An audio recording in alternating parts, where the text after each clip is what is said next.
The sky bled, the red sun painting everything it touched in the color of blood. Under its scorching heat, a caravan trekked across the boundless land of red. "How much longer do we have to suffer?" asked a dark-skinned, youthful-looking man. He winced as his cracked, dry lips split further with every word. Tightening the reins on the camel beneath him, he shifted in the saddle. Even the hard-trained beast beneath him groaned in protest. "We're almost through the blood plains," the middle-aged man beside him replied. His condition was slightly better, but even his eyes were dulled with exhaustion. "After this, we'll reach the kingdom of abundance." 4 others followed behind them in silence, their faces weathered and worn, each etched with the harsh truth of the journey. 5 camels walked in a line between them, tied together with thick rope. Their backs sagged under heavy bundles of cloth, supplies, and empty water skins. They too stumbled in the sweltering heat, creatures bred for endurance, now reduced to struggling shapes against the red horizon. The sun climbed ever higher, as if determined to burn away the last remnants of hope. The caravan trudged forward, swallowed by a sea of cracked earth and endless crimson dust. The youth stared ahead with glassed eyes when suddenly a flicker appeared in the brown orbs. Something shimmered on the horizon. "Look, there!" he shouted, pointing forward, not caring as another crack split across his lips. Blood beaded, but he didn't notice. All heads turned, eyes squinted against the shimmering waves of heat. And then they saw it, a glint of green. Small, distant, trembling in the mirage, but unmistakably real. A lone smudge of color on the edge of a world that had forgotten any shade but red. "By the gods," someone whispered. Hope returned like a breath of wind. The middle-aged man stared long and hard, then muttered with disbelief, "That's no illusion. That's the treetops of Ilyara." "Ilyara?" the youth asked, barely daring to believe. He nodded. "The outer forests of the Kingdom of Abundance. We've made it." They urged the weary animals beneath them forward, creatures that now moved with a strange new energy, as if the sight of green had poured life into their tired bones.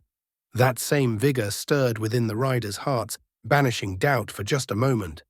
They rode and rode, but the green smudge on the horizon grew painfully slow in size. Doubt crept back in, whispering cruelly in their minds. What if it was just another illusion? A mirage, like the ones that had lured 4 of their companions to death. Some had fallen to thirst, others to heat stroke. A few simply lay down and never got up again, their minds broken by scorching winds and relentless red. For 2 long months, they had wandered the blood plains, clinging to hope like a fraying rope. But still, they pressed forward, as if bound by a force greater than reason, determination or madness. Maybe both. And then, after what felt like an eternity, they reached it. They stood at the edge of a forest unlike anything they had ever seen. Towering trees with bark like stone and leaves the color of jade loomed above them. The middle-aged man dismounted in silence and stepped forward, eyes wide. His fingers brushed the coarse bark of a massive tree. It was real, solid, alive. He tilted his head back, gazing up at the canopy that seemed to touch the heavens. "This is it," he whispered, "the land of abundance." His lips curled into a weary smile. "We're finally here." One by one, they dismounted and guided their camels into the forest. The air shifted around them, cool, moist, and sweet with the scent of green life. For the first time in months, they were no longer beneath the burning eye of the red sun. The trees formed a living shield above them. Soon they came upon a fountain of clear water, bubbling from a rock and flowing into a crystal stream. It sparkled like something out of a dream. Without hesitation, the youth leapt from his saddle and stumbled into the stream. He dropped to his knees and drank deeply, greedily, like a man reborn. The others followed, washing their cracked faces, cupping the miracle water in trembling hands. Laughter, raw and broken, echoed through the trees. They had made it. They were alive. After a while, they walked through the serene forest as the greenery slowly gave way and towering stone walls came into view. "Is this the kingdom of abundance?" the youth asked, mesmerized. The man beside him simply nodded as they approached the gate. "Who are you?" the knight standing at the large metal gates demanded as they drew closer. "We are nomads. We seek refuge," the man replied calmly. The silver-clad knight scanned them carefully as the man introduced himself. "My name is Thyron, and this is my son, Alric," he said, nodding toward the boy before turning to those behind him. "These are our companions, Amis, Ambel, Ellis, and Eldus." Alric felt uneasy under the knight's piercing gaze, as if he were pricked by invisible needles. The prolonged silence made him restless. "May the goddess protect you," the knight finally spoke, then called a soldier over. "You have no identity here, but fear not. Follow this man to the Cathedral of Abundance. You will be guided further there," he said. Alric exhaled deeply, unaware he'd been holding his breath as they stood ready to step inside the gate. "Wait," the knight's voice called from behind. They halted and turned back. "Leave your luggage behind. It will be searched and delivered to the cathedral later," the knight ordered after a pause. They exchanged glances but had no choice. Reluctantly, they loosened the reins and followed the soldier inside. "Sir, do you really believe they crossed the blood plains?" a soldier asked the knight quietly. "Especially in this condition, at this time of year, and without proper preparation." The knight listened as his eyes followed the figures moving away. "The goddess protects all. They are blessed to be alive," he answered, turning away. "Search their belongings," he commanded, as soldiers moved toward the camels.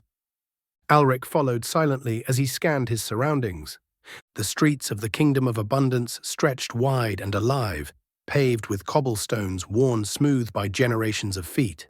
Tall, timber-framed houses with steeply pitched roofs leaned close, their windows flickering with candlelight despite the dusk settling over the city.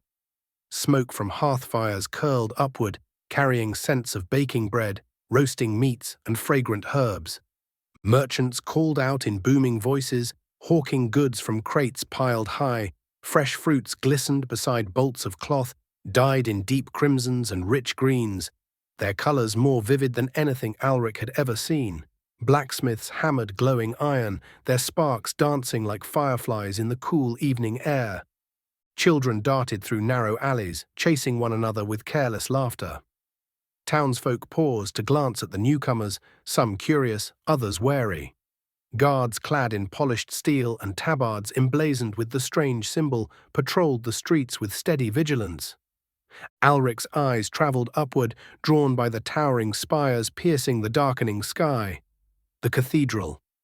The cathedral of the Kingdom of Abundance rose like a mountain carved from stone and stained glass. Its massive walls were adorned with intricate carvings of vines and mythical beasts. Gargoyles perched on ledges, their grim faces watching over the city below.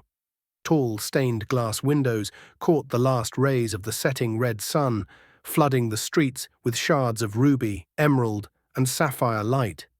The air seemed to hum with reverence and power.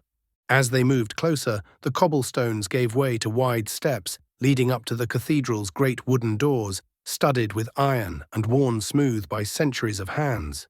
The soldier halted before knocking on the doors. After a moment's pause, a man emerged from within.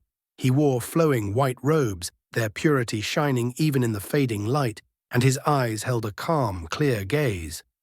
"May the goddess's mercy never fail," he intoned solemnly, his voice steady as he met the soldier's gaze, who echoed his words. The soldier then relayed what had been told at the gate, while Alric's gaze wandered. The land of abundance was just as the legends had described.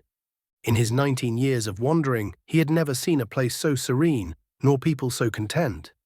He had witnessed war, death, hunger, and madness. But this was something altogether different.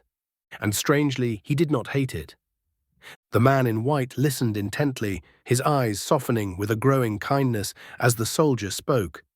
"Come inside and rest, my children," he said gently, stepping aside and opening the heavy doors of the cathedral wide. "The goddess has shielded you through the blood plains. You are her guests here." They walked to the cathedral and stepped aside.